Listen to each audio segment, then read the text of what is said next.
ಒಬ್ಬ ಮನುಷ್ಯ daily 25ರಿಂದ 35 gram fibre ಅನ್ನ ಇಂಟೇಕ್ ಮಾಡಬೇಕಾಗುತ್ತೆ. ಆದ್ರೆ ನಮ್ಮ ಇಂಡಿಯಾದಲ್ಲಿ ಕೇವಲ 10ರಿಂದ 15 ಗ್ರಾಂನಷ್ಟು ಫೈಬರ್ ಅನ್ನ ಮಾತ್ರ ಇಂಟೇಕ್ ಮಾಡ್ತಾರೆ. ಅದಕ್ಕೆ ನಮ್ಮ ಜನರು ಯಾವಾಗ್ಲೂ ಬ್ಲೋಟಿಂಗ್, ಕಾನ್ಸ್ಟಿಪೇಷನ್, ಹೊಟ್ಟೆ ನೋವಿನಿಂದ ಬಳಲ್ತಾ ಇರ್ತಾರೆ. ಹಾಗಾದ್ರೆ ನಮ್ಮ ಬಾಡಿಲಿ ಫೈಬರ್ ಅನ್ನ ಹೆಚ್ಚು ಮಾಡುವಂತ ಫುಡ್ಸ್ ಯಾವುವು ಅಂತ ನೋಡೋದಾದ್ರೆ ನಂಬರ್ 10 ನಲ್ಲಿ ಬರೋದು ಮಖಾನ. ಇದು ಈಸಿಲಿ ಗ್ರಾಸರಿ ಸ್ಟೋರ್ಗಳಲ್ಲಿ, ಕಿರಾಣಿ ಅಂಗಡಿಗಳಲ್ಲಿ ಸಿಗುತ್ತೆ. ಇದನ್ನ ನೀವು ಹಾಲಲ್ಲಿ ನೆನೆ ಹಾಕಿ ಆದ್ರೂ ತಿನ್ಬಹುದು ಅಥವಾ ಡ್ರೈ ರೋಸ್ಟ್ ಮಾಡಿ ಈವ್ನಿಂಗ್ ಸ್ನ್ಯಾಕ್ಸ್ ತರ ಆದ್ರೂ ತಗೋಬಹುದು.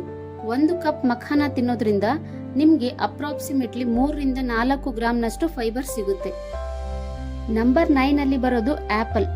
1 ಆಪಲ್ ಡಾಕ್ಟರ್ ಕೀಪ್ಸ್ ಅವೇ ಅಂತ ಕೇಳಿದೀವಿ. ಆಪಲ್ ಅನ್ನೋದು ಎಲ್ಲಾ ಸೀಸನ್ ಅಲ್ಲೂ ಮಾರ್ಕೆಟ್ ಅಲ್ಲಿ ಅವೈಲೇಬಲ್ ಇರುತ್ತೆ. ನಾವು ಆಪಲ್ ಅನ್ನ ವಿತ್ ಸ್ಕಿನ್ ಜೊತೆ ತಿನ್ನೋದು ಫೈಬರ್ ಅನ್ನ ಹೆಚ್ಚು ಮಾಡೋದಕ್ಕೆ ಸಹಾಯ ಆಗುತ್ತೆ.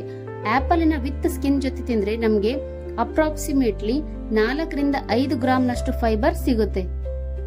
ನಂಬರ್ 8 ನಲ್ಲಿ ಬರೋದು ಓಟ್ಸ್.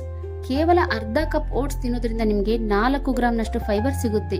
ಈ ಓಟ್ಸ್ ಅನ್ನ ಬೇಯಿಸೋದಕ್ಕಿಂತ 5 ನಿಮಿಷ ಮುಂಚೆ ನೆನೆ ಹಾಕಿ ಬೇಯಿಸಿದ್ರೆ ಇದು ಹೆಚ್ಚು ಫೈಬರ್ ಅನ್ನ ಇಂಟೇಕ್ ಮಾಡೋದಕ್ಕೆ ಸಹಾಯ ಮಾಡುತ್ತೆ ಅಂಡ್ ಇದು ಬ್ಲಡ್ ಶುಗರ್ ನ ಕಂಟ್ರೋಲ್ ಮಾಡೋಕ್ಕೂ ಸಹ ಹೆಲ್ಪ್ ಆಗುತ್ತೆ.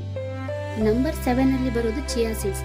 ಕೇವಲ 1 ಟೀ ಸ್ಪೂನ್ ಚಿಯಾ ಸೀಡ್ಸ್ ತಿನ್ನೋದ್ರಿಂದ 5 ಗ್ರಾಂನಷ್ಟು ಫೈಬರ್ ಸಿಗುತ್ತೆ. ಇದನ್ನ ರಾತ್ರಿ ನೆನೆ ಇಟ್ಟು ಬೆಳಿಗ್ಗೆ ಬಿಸಿ ನೀರಲ್ಲಿ ಅಥವಾ ನಾರ್ಮಲ್ ನೀರಲ್ಲಿ ಕುಡಿದ್ರೆ ಇದರ ಫೈಬರ್ ಇಂಟೇಕ್ ಹೆಚ್ಚಾಗುತ್ತೆ. ನಂಬರ್ 6 ನಲ್ಲಿ ಬರೋದು ಫ್ಲಾಕ್ಸ್ ಸೀಡ್ಸ್. ಇದನ್ನ ಕನ್ನಡದಲ್ಲಿ ಅಗಸೆ ಬೀಜ ಅಂತಾನೂ ಕರಿತೀವಿ. ಕೇವಲ 1 ಟೀ ಸ್ಪೂನ್ ಅಗಸೆ ಬೀಜ ತಿನ್ನೋದ್ರಿಂದ ನಿಮ್ಗೆ 3 ಗ್ರಾಂನಷ್ಟು ಫೈಬರ್ ಸಿಗುತ್ತೆ. ಆದ್ರೆ ಇದರ ಬೆನಿಫಿಟ್ ಅನ್ನ ಹೆಚ್ಚು ಮಾಡಬೇಕು ಅಂತಂದ್ರೆ ಇದನ್ನ ಡ್ರೈ ರೋಸ್ಟ್ ಮಾಡಿ ಗ್ರೈಂಡ್ ಮಾಡಿ ಪುಡಿ ರೂಪದಲ್ಲಿ ತಗೊಂಡ್ರೆ ನಿಮ್ಮ ಬಾಡಿಗೆ ಇನ್ನೂ ಒಳ್ಳೇದು ಅಂತ ಹೇಳ್ಬೋದು. ನಂಬರ್ 5 ನಲ್ಲಿ ಬರೋದು ಬಾರ್ಲಿ. 1 ಕಪ್ ಬಾರ್ಲಿನ ಕುಕ್ ಮಾಡಿ ತಿನ್ನೋದ್ರಿಂದ ನಿಮ್ಗೆ 6 ಗ್ರಾಂನಷ್ಟು ಫೈಬರ್ ಸಿಗುತ್ತೆ. ಇದನ್ನ ನೀವು ರೊಟ್ಟಿ ರೂಪದಲ್ಲಿ ಅಥವಾ ಕಿಚಡಿ ರೂಪದಲ್ಲಾದ್ರೂ ಸೇವನೆ ಮಾಡಬಹುದು. ನಂಬರ್ 4 ನಲ್ಲಿ ಬರೋದು ಪೇರ್ಲೆ ಹಣ್ಣು.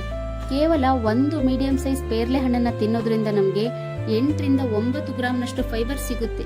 ಇದು ಈಸಿಯಾಗಿ ಎಲ್ಲಾ ಮಾರ್ಕೆಟ್ ಅಲ್ಲೂ ಸಿಗುತ್ತೆ. ಅದಕ್ಕೆ ಇದನ್ನ ಇಂಡಿಯನ್ ಫೈಬರ್ ಕಿಂಗ್ ಅಂತಾನು ಕರಿತೀವಿ.